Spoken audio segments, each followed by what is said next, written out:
नमस्कार दोस्तों, आपका हमारे चैनल नॉलेज शेयरिंग पॉइंट पे बहुत बहुत स्वागत है। फ्रेंड्स, मैं अलका आप लोगों को आज बेसिक इलेक्ट्रिकल के इस क्लास में मैं स्वागत करती हूँ। हम इस क्लास में ओम्स लॉ और किरचॉफ्स लॉ के बारे में जानेंगे।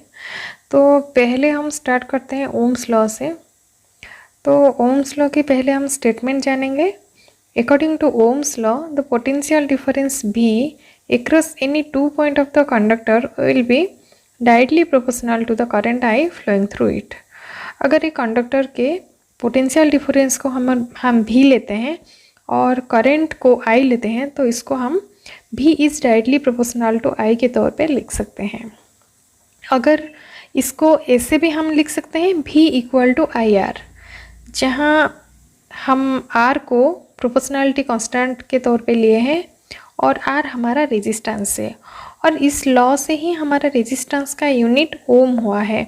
उसी हिसाब से हमारा वोल्टेज का यूनिट वोल्टेज है और करंट का यूनिट एम्पियर है। ओम्स लॉ को बेसिक लॉ ऑफ इलेक्ट्रिकल कहा जाता है, क्योंकि ओम्स लॉ के मदद से हम आसानी से एक इलेक्ट्रिकल सर्किट के कोई भी ब्रांच में करंट कैलकुलेशन कर सकते हैं। तो इसके बाद हम जानेंगे किरचॉफ्स लॉ के बारे में। लेकिन आपके मन में ये तो सवाल आ रहा होगा, अगर हम ओम्स लॉ के मदद से एक इलेक्ट्रिकल सर्किट में करंट निकाल सकते हैं या फिर कोई कैलकुलेशन कर सकते हैं तो किरचॉफ्स लॉ की ज़रूरत क्या पड़ी हमें। तो इसका आंसर भी मैं देती हूँ।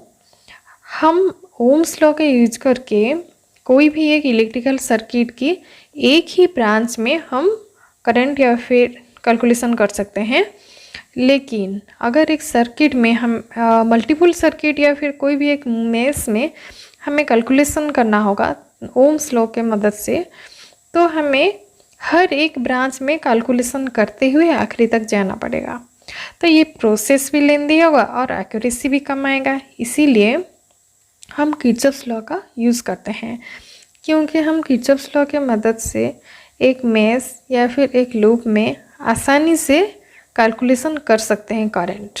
ठीक है, तो जानते हैं किरचॉफ्स लॉ के बारे में। ये दो टाइप के हैं। पहला है केसीएल किरचॉफ्स करंट लॉ और दूसरा है केवीएल किरचॉफ्स वोल्टेज लॉ। तो पहले शुरू करते हैं केसीएल से, जो कि किरचॉफ्स करंट लॉ है। इसका स्टेटमेंट ये कहता है कि according to Kirchhoff's current law the algebraic sum of all the current meeting at a point is equal to 0। तो किरचॉफ्स लॉ, जो किरचॉफ्स के करंट लॉ है, ये एक्चुअली हमारे law of conservation of charge के हिसाब से काम करता है, जो कहता है कि net charge dissipated from the junction is equal to net charge provided to the junction. That is, इसको हम ये भी कह सकते हैं कि all input charge equal to output charge और input charge plus output charge equal to 0। तो यहीं पे हमें क्या, ये जो एक फिगर है देखिए, यहाँ पे जो एक पॉइंट है उसके तरफ हमारा 5 करंट है, I1, I2, I3, I4 and I5। तो यहीं पे I1 हमारा, जो कि I1 करंट है, I2 करंट है, वो हमारा पॉइंट की तरफ आ रहा है, इसीलिए उसको हम पॉजिटिव लिए हैं। और वो हमारा जो करंट मीटिंग पॉइंट है वहीं से दूर जा रहा है, I3, I4 एंड I5, इसीलिए हम उसे माइनस लिए हैं और नेगेटिव साइन दिए हैं, क्योंकि करंट का डिफरेंट डायरेक्शन होता है। करंट डिफरेंट डायरेक्शन में जा सकता है, इसीलिए हम यहीं पे जो करंट पॉइंट के तरफ आ रहा है उसे हम इनकमिंग करंट कहते हैं और उसे पॉजिटिव साइन देते हैं। और जो करंट पॉइंट के दूर जाता है, ठीक है, उसे हम आउटगोइंग करंट कहते हैं और उसे नेगेटिव साइन देते हैं।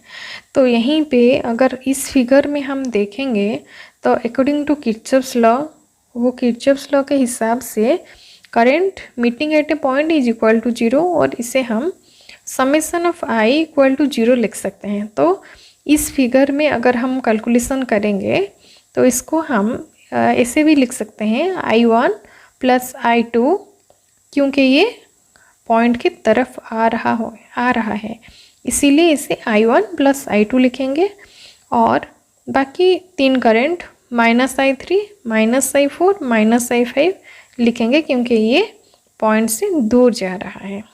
तो हमारा इक्वेशन हुआ I1 plus I2 -I3 -I4 -I5 equal to 0। तो जैसे मैंने बताया यहाँ पे यहीं पे वही लिखा है कि in KCL current coming to the junction is termed as positive, whereas current outgoing to the junction is termed as negative. तो नेक्स्ट वीडियो में हम इसका न्यूमेरिकल के बारे में जानेंगे। अगर आपको हमारा ये वीडियो पसंद आया तो सब्सक्राइब करना ना भूलें और लाइक कमेंट शेयर ज़रूर कीजिए।